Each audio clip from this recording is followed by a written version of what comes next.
If you want to play a game of Bible TCG in 3 minutes or less, then look no further. In this quick start tutorial, there's just enough for you to understand what's going on and why you might like to play the Bible. Starting to play this Christian trading card game is easy, but it will take you a lifetime to truly master. Are you ready?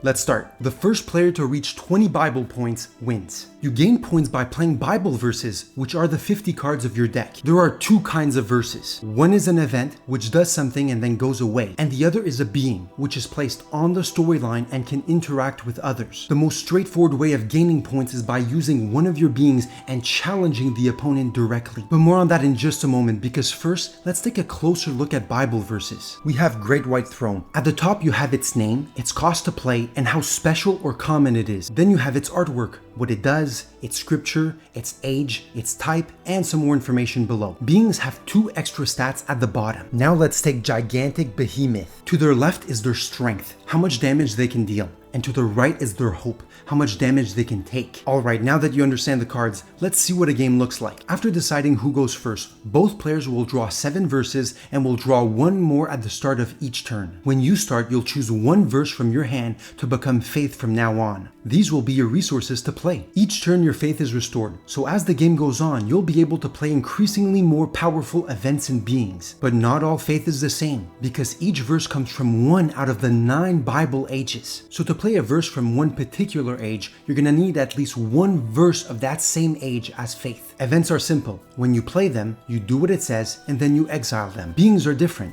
When you play them, they get created on the storyline. You'll choose from one of 5 slots where they'll interact. If you just played them, you'll have to wait a turn before they can do anything.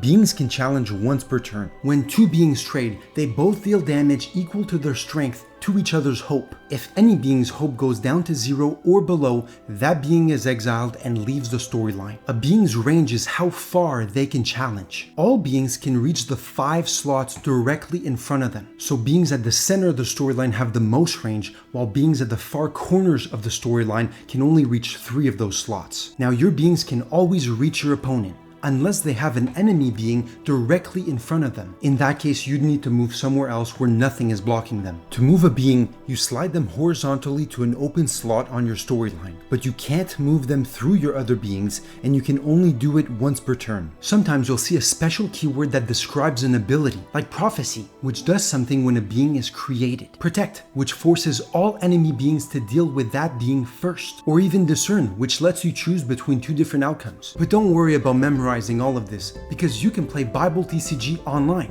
which keeps track and automates everything for you. Start playing now at BibleTCG.com.